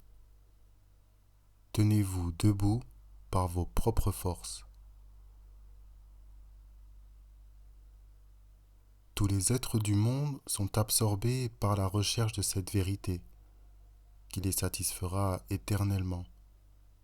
Mais au cours de cette recherche, ils combattent les uns contre les autres, de sorte qu'il y a confusion, lutte et souffrance. Ils n'ont pas un but certain qui leur donnerait une direction déterminée dans la vie. Et c'est pourquoi ils attendent des autres leur tranquillité, leur bonheur et leur compréhension de la vie. Comme ils reconnaissent leur faiblesse et prétendent ne pouvoir tenir debout sans s'appuyer sur autrui, des béquilles leur ont été données, mais elles ne font que les soutenir momentanément, au lieu de développer chez eux la force qui leur permettrait d'aller de l'avant, en quête des eaux pures de la vérité.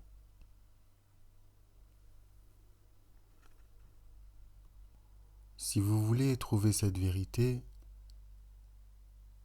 il faut que vous mettiez de côté tous les soutiens sur lesquels vous vous êtes appuyé jusqu'ici, et que vous cherchiez en vous la source éternelle. Aucun canal extérieur ne peut l'amener jusqu'à vous. Pour découvrir cette vérité qui doit vous fortifier, vous soutenir et vous guider, vous avez toujours regardé au dehors. Vous l'avez cherché objectivement. Et vous vous êtes égaré dans les ombres de la manifestation. C'est en vous-même que vous devez regarder pour trouver la source de vérité. Vous devez purifier votre cœur et votre pensée. Vous me dites, vous êtes différent de nous. Vous avez atteint la libération et c'est pourquoi ces appuis ne sont pas nécessaires pour vous. Non, ami. Puisque vous désirez atteindre la libération, ces choses ne sont pas nécessaires non plus pour vous. C'est parce que je me suis moi-même appuyé sur des béquilles pour me soutenir que je sais qu'elles sont inutiles. Si vous aviez suivi en montagne un sentier étroit et dangereux, que vous eussiez souvent glissé et que vous eussiez dû grimper de nouveau, vous diriez certainement à vos compagnons de route, « Prenez garde, ne marchez pas au bord du chemin, suivez plutôt le milieu en gardant votre équilibre. Si vous vous écartiez, vous pourriez tomber dans le précipice. » C'est parce que je sais que vos consolations ne font que vous affaiblir que je vous dis de les rejeter. C'est parce que je me suis perdu dans des complications, parce que j'ai été prisonnier, que je vous invite à vous échapper pour entrer dans la liberté. C'est parce que j'ai trouvé un chemin simple et direct que je veux vous l'enseigner. Si j'avais attendu des autres mon bonheur, si je m'étais laissé séduire par des phrases grandiloquentes, par le culte des images ou des personnes, si je m'étais réfugié dans l'ombre des temples, je n'aurais pas trouvé la vérité que je cherchais. Ce n'est pas dans la dévotion extérieure qu'on trouve la source de la vérité, c'est en adorant la vérité elle-même. Vous vous imaginez que sans toutes les complications des croyances et les systèmes de pensée que vous appelez religion, vous ne pouvez trouver la vérité. Et c'est cette seule idée, en fait, qui suffit à vous empêcher de la trouver. Quand vous voulez monter en haut, quand vous voulez aller loin, vous n'emportez pas de lourds fardeaux sur vos épaules. De même, si vous voulez atteindre la libération, ne vous accrochez pas aux fardeaux que vous avez amassés à travers les siècles. Écartez ce que vous avez acquis et efforcez-vous d'arriver à une compréhension nouvelle. Si vous êtes sage, vous n'agirez pas hâtivement en cherchant les eaux qui doivent vous désaltérer. Vous ne trouveriez rien ainsi.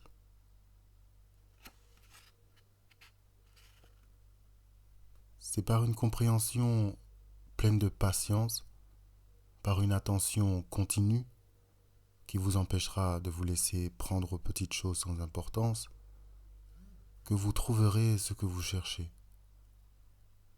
Il vous est difficile de réaliser que le pouvoir de comprendre réside en nous, que notre bonheur se trouve en nous-mêmes, parce que vous avez été habitué à faire dépendre votre compréhension et votre vérité des choses extérieures.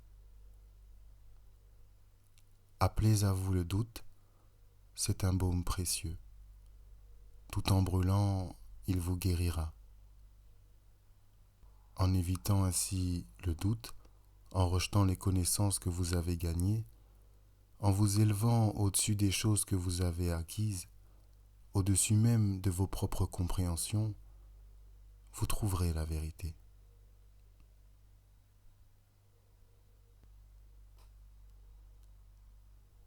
Chapitre 6. Le puits caché. Lorsque la fontaine est scellée et la source enfermée, il faut creuser profondément la terre, la bouleverser pour ouvrir la fontaine et libérer la source.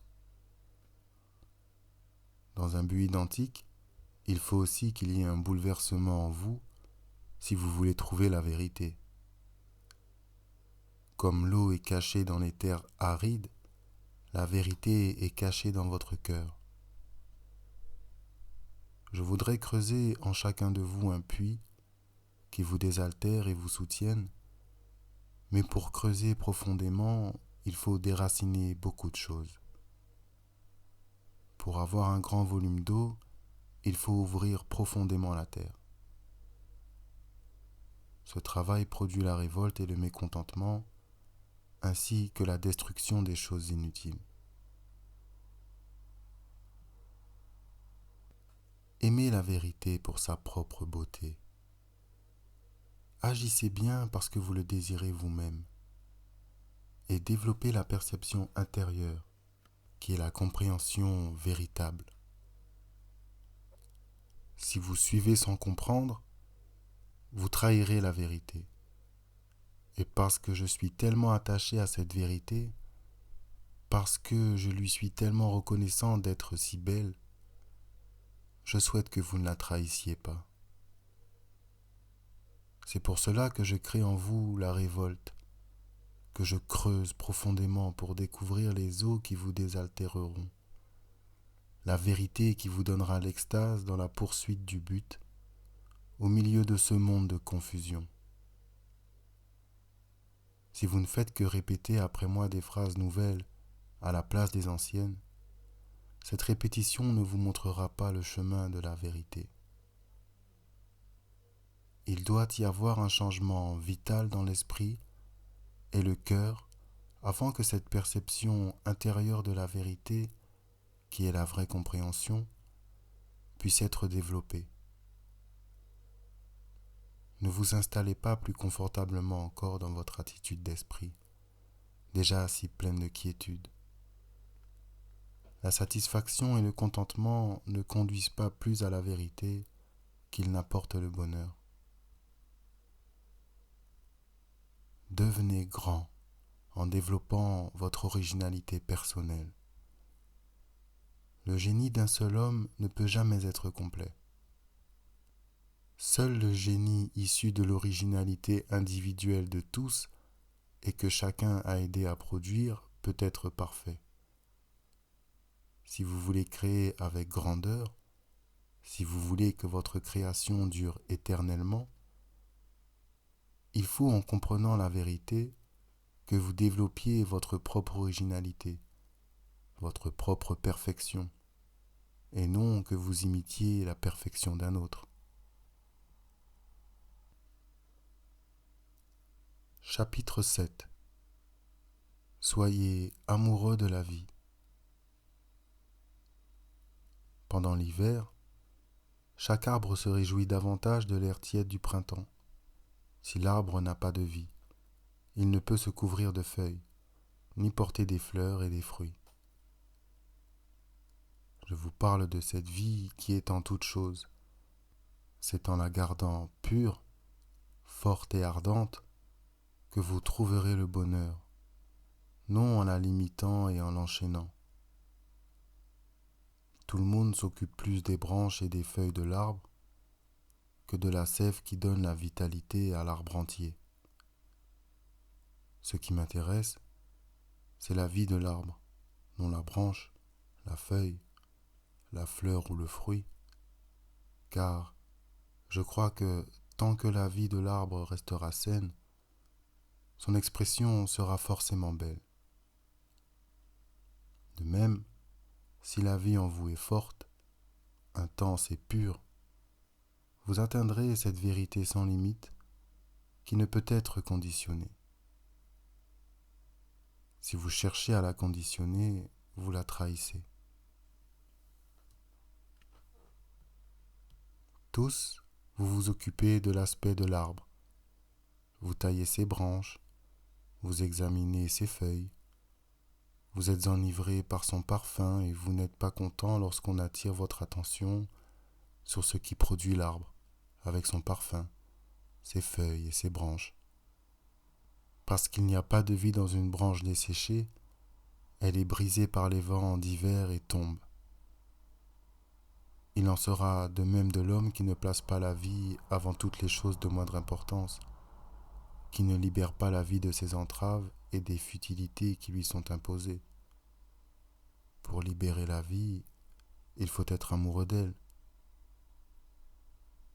Vous préférez adorer une image qu'adorer la vie elle-même. Ne rejetez point ce que je dis en haussant les épaules, mais écoutez attentivement et vous comprendrez bien. Si vous avez des idées préconçues, si vous êtes décidé à déformer la vie pour l'accorder à vos croyances particulières, à votre ligne particulière d'expression, alors vous ne trouverez pas la vérité. Pour libérer cette source qui se transformera en torrent et vous fera atteindre la libération, c'est-à-dire la vérité et l'épanouissement de la vie, il faut que vous découvriez ce qui est essentiel à votre compréhension et que vous rejetiez toutes les choses secondaires. Si vous placez le secondaire avant l'essentiel, vous serez malheureux, vous lutterez, vous aurez à subir des désappointements, des anxiétés et de grandes agonies. Et c'est ce que vous faites tous, car pour vous, la vie et la liberté n'ont pas d'importance. Lorsque vous serez amoureux de la vie, vous appellerez à vous la souffrance, le doute. Vous appellerez toutes les expériences afin de pouvoir les vaincre toutes, afin de pouvoir briser les liens dont vous avez entouré la vie. Pour trouver la vérité, vous devez renoncer à l'adoration de l'image et devenir amoureux de la vie. Alors, vous serez immortel. La peur de la mort disparaît chez celui qui aime la vie et voit cette vie dans les yeux de son voisin. Soyez amoureux de la vie.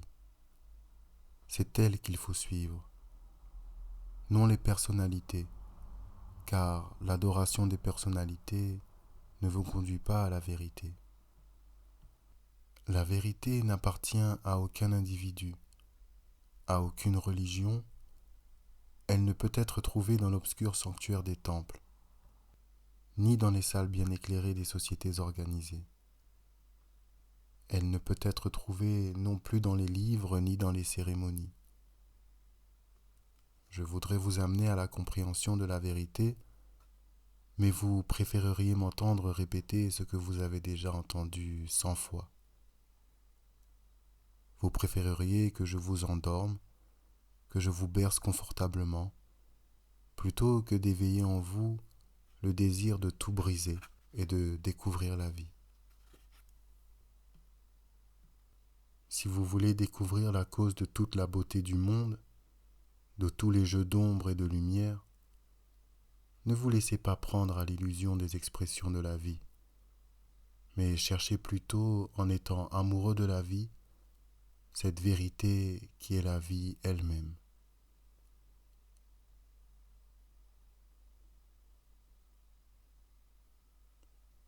Chapitre 8. Le temps. Pour ceux qui ont découvert la vérité et atteint l'épanouissement de la vie, qui est le bonheur et la libération, le temps et les complications du temps ont cessé. Mais ceux qui sont encore attachés au joug de l'expérience sont limités par le passé, le présent et l'avenir. Vous qui voudriez découvrir la vérité absolue et infinie, vous devez comprendre que vous êtes le produit du passé et le résultat de votre propre création. Vous êtes l'éclosion de ce que vous avez planté jadis. Et l'homme, étant le produit du passé, peut aussi régler l'avenir par ses actes d'aujourd'hui. Demain dépend d'aujourd'hui. Aujourd'hui détermine donc demain. En réglant l'avenir, vous en devenez maître.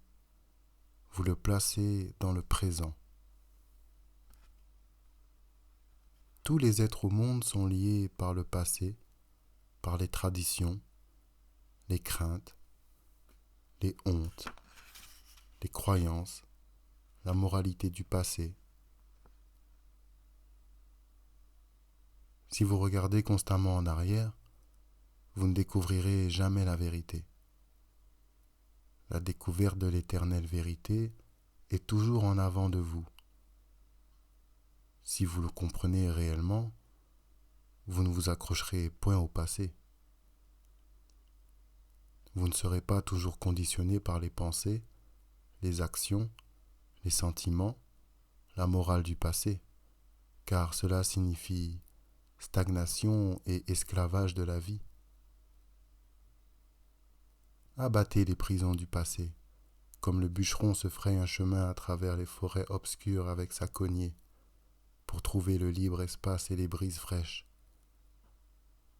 Car le passé enchaîne toujours, si glorieux, si approprié au moment, si fécond qu'il ait pu être, et l'homme qui veut être libre doit éternellement regarder en avant.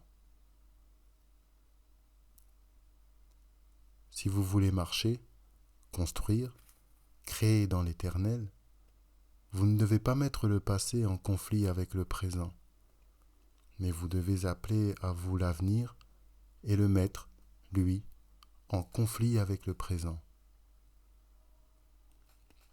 Parce que votre esprit et votre cœur sont enchaînés par les traditions et les croyances, par les écritures sacrées du passé, par l'ombre des temples et par vos anciens dieux, vous ne comprenez ni le présent ni l'avenir.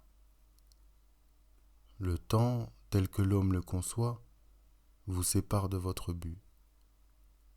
Aussi, pour anéantir le temps, Vous devez vivre aujourd'hui d'une manière qui vous rende maître de l'avenir et fasse de cet avenir le présent.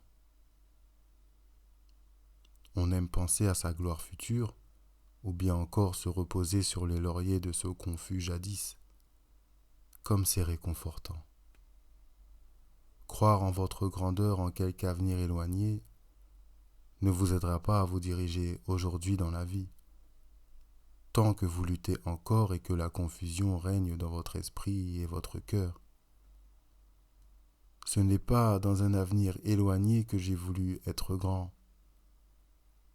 J'ai voulu être heureux dans le présent, libre dans le présent. J'ai voulu dépasser toutes les limitations du temps. Aussi ai-je invité l'avenir à se transporter dans le présent, et ainsi j'ai conquis l'avenir. Ne vivez ni dans le futur, ni dans les choses mortes d'hier.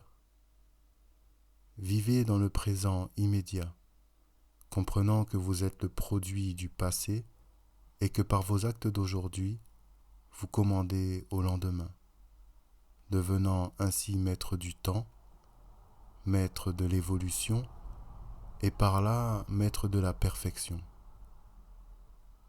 Alors vous vivrez plus intensément, alors chaque seconde comptera, chaque instant aura sa valeur. Un tel présent vous fait peur.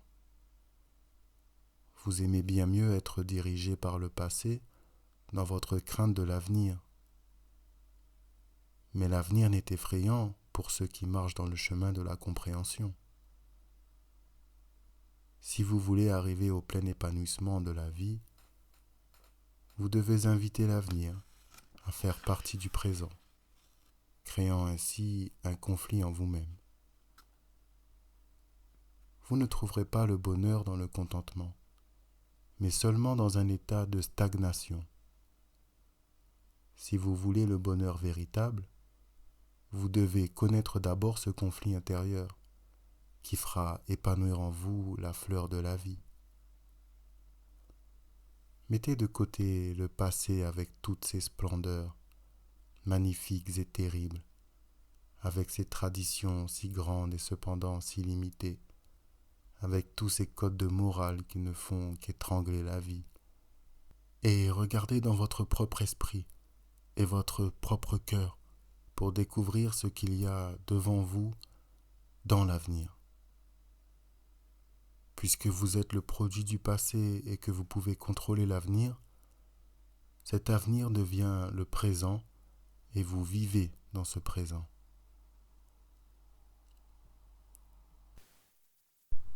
Chapitre 9. La création sans forme. Vous allez quitter ces camps pour vous disperser à travers le monde, emportant avec vous ce que vous avez compris et aussi, hélas, ce que vous n'avez pas compris. Si ce que vous n'avez pas compris domine, ce que vous avez compris en sera dénaturé. Je voudrais vous donner la fleur de la compréhension qui jamais ne se fane, afin que vous la gardiez éternellement en vous.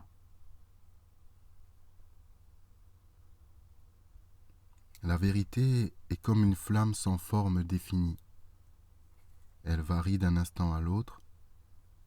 Nul homme ne peut la décrire, mais c'est à sa seule lumière que vous devez marcher, si vous voulez garder toujours avec vous cette fleur de compréhension. Parce que vous n'emporterez d'ici que des phrases, des mots, des idées incomplètes, la pleine beauté de la manifestation vous échappera. J'ai entendu des gens dire « Je dois abandonner la musique. Je ne dois plus admirer la peinture. Je ne dois plus me plaire à regarder l'ombre d'un arbre, la splendeur du soleil couchant ou le reflet d'une hirondelle glissant au-dessus des eaux tranquilles. » Si c'est là ce que vous comprenez, quand je dis que la vie est plus importante que ses expressions, vous détruirez la beauté de l'expression et vous serez forcé de la créer à nouveau.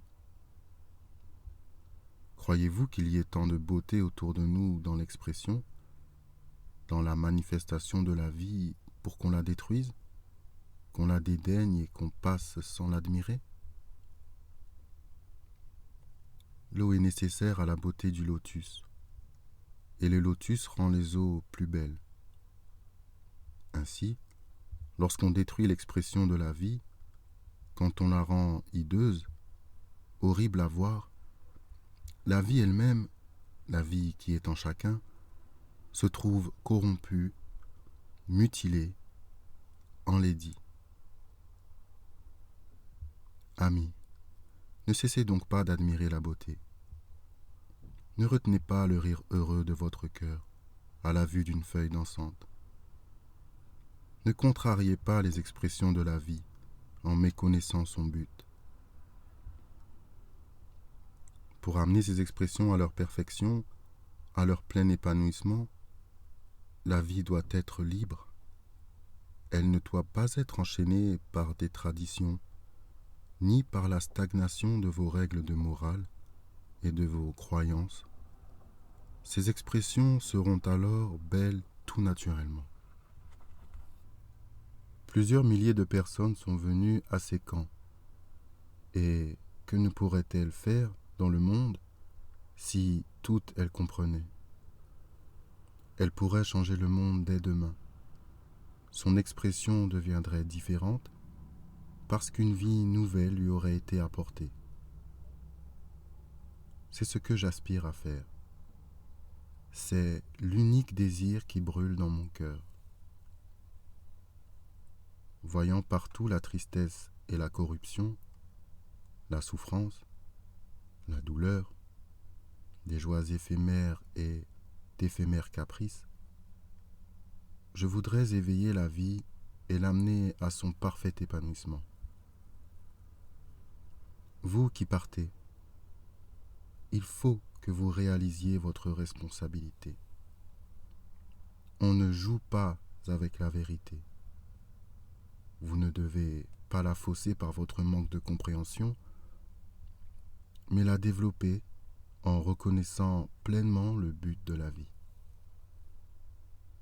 Si vous avez saisi une lueur de la vérité, si vous suivez le chemin de la compréhension, vous pourrez changer la pensée et le sentiment du monde. Il faut que vous changiez votre propre cœur et votre propre esprit. C'est pour cette raison que nous nous sommes réunis. Et c'est pour cette raison que vous avez été remués, je l'espère du moins, jusque dans les profondeurs de votre être. Vous êtes venus pour découvrir, à la lumière de la vérité, ce qui est permanent, ce qui résistera à la tempête, et pour faire la distinction entre le permanent et ce qui est insignifiant, grossier et négligeable. C'est pourquoi je vous ai demandé d'appeler à vous le doute, d'examiner avec clairvoyance tout ce que vous avez recueilli au cours des âges. L'adversité est une fournaise que tout le monde doit traverser. Les grandes luttes, les grandes douleurs et les grandes extases font épanouir la vérité dans toute sa sublimité, dans toute sa simplicité. Pour faire bon accueil à l'adversité, lorsqu'elle ne vous est pas imposée par un autre, vous devez appeler à vous le doute. Si le doute s'insinue obscurément dans votre cœur, il ne le purifiera point. Il ne pourra le purifier que si vous l'invitez délibérément. Ceux qui veulent atteindre le but avec grandeur, ceux qui veulent comprendre pleinement, doivent solliciter l'avenir et l'amener en conflit avec le fruit du passé, c'est-à-dire le présent. Mais vous ne voulez pas le faire. Toutes vos questions, toutes vos pensées et tous vos sentiments concernent le passé. Toutes les idées que je vous ai présentées, vous les avez jugées d'après le passé.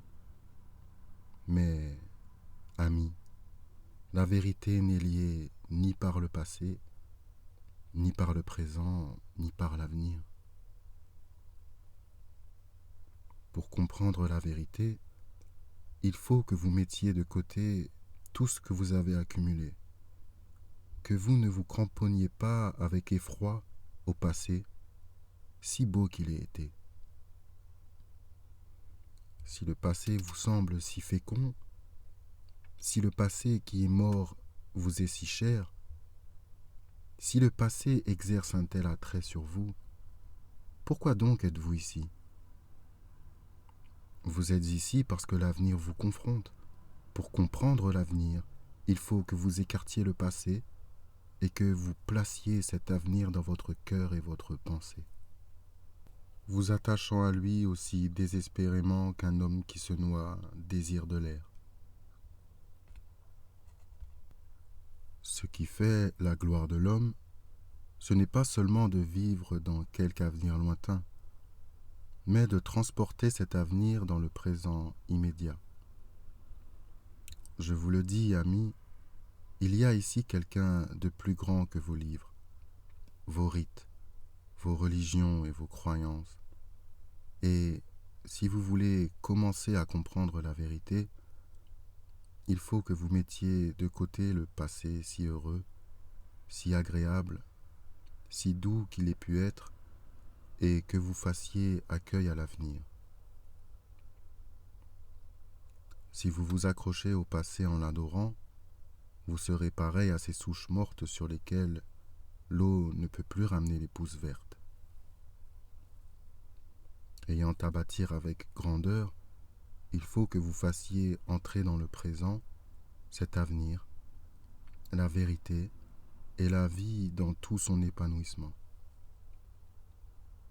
Pour créer d'une manière noble et durable, il faut que vous compreniez. C'est pourquoi je vous dis, ne suivez pas, n'obéissez pas, ne suivez pas, n'obéissez pas. Ne cherchez à être loyal envers personne, sinon envers vous-même. Et vous serez ainsi loyal envers chaque être qui passe. Ne répétez pas après moi des mots que vous ne comprenez point. Ne vous faites pas un masque avec mes idées, vous ne réussiriez ainsi qu'à vous illusionner vous-même. Je voudrais édifier dans votre cœur et votre intelligence cette vérité qui n'a pas de forme et qui, par cela même, est éternelle. Je voudrais changer votre cœur et votre intelligence à la lumière de l'éternité. Quand vous changerez et commencerez à bâtir en vous basant sur l'amour de la vie et sa compréhension, ce que vous bâtirez sera indestructible. Je n'ai pas à m'occuper des moulures de la porte qui sont de simples expressions de la vie. Vous pouvez toujours changer l'expression de la vie, mais si vous voulez bâtir éternellement à la lumière de la vérité, vous ne devez pas cesser de donner votre amour à la vie et de nourrir cet amour avec des idées et une compréhension toujours nouvelle. La seule création éternelle est celle qui n'a pas de forme, celle qui est une création de la vie elle-même, non des expressions de la vie. Vous voudriez que je crée pour vous ces expressions, que je vous dicte des règles à suivre. Vous voudriez que moi, qui suis la vie, je m'inquiète des moulures de la porte. Vous n'êtes pas satisfait parce que je ne m'occupe pas des expressions et des manifestations de la vie. Vous voudriez que je m'intéresse au transitoire et non à l'éternel. Amis, je veux poser les fondations de la vérité dans votre intelligence et votre cœur. C'est là l'œuvre de la vie et, par conséquent, de l'Éternel. Jusqu'à ce jour, vous ne vous êtes pas soucié des fondations. Vous n'avez pas médité sur cette vérité. Vous ne l'avez pas prise à cœur. Vous n'avez pas cessé de vous préoccuper du passé, de petits malentendus, d'obéissance malsaine, de fidélité étroite envers des personnes, de l'adoration des médiateurs passagers et de gourous. Ne vaut-il pas mieux chercher l'éternelle vie qui vous nourrira à jamais, plutôt que des refuges qui changent d'instant en instant et ne peuvent vous offrir que corruption et stagnation? Croyez-moi, amis, tout ce que je vous dis ici sort de la plénitude de mon cœur. Parce que je suis amoureux de la vie qui est en chaque être, je voudrais délivrer cette vie, mais ce n'est pas cela que vous désirez. Vous ne désirez qu'un amour éphémère, un réconfort passager et un baume pour calmer votre douleur momentanée. Vous désirez ce que vous apercevez, mais si votre perception est limitée, conditionnée, votre désir sera la source de votre souffrance. Au contraire, si rien ne limite votre perception, si elle dépasse toutes les croyances et toutes les traditions, votre désir n'aura pas de limite. Il sera la vie elle-même. Vous n'êtes pas amoureux de la vie. Vous êtes amoureux du passé, et la vie ne s'occupe pas du passé. La vie, comme un torrent rapide, va toujours de l'avant et ne reste jamais immobile et stagnante. Parce que quelqu'un de plus grand que toutes ces choses est avec vous, mon désir le plus cher et le plus profond est que vous compreniez de tout votre cœur, de toute votre pensée, créant ainsi la lumière qui sera votre guide, qui n'est pas la lumière d'un autre mais la vôtre. Emportez avec vous le miroir de vérité qui reflètera votre vie, l'amour qui est détachement et la compréhension de la vérité.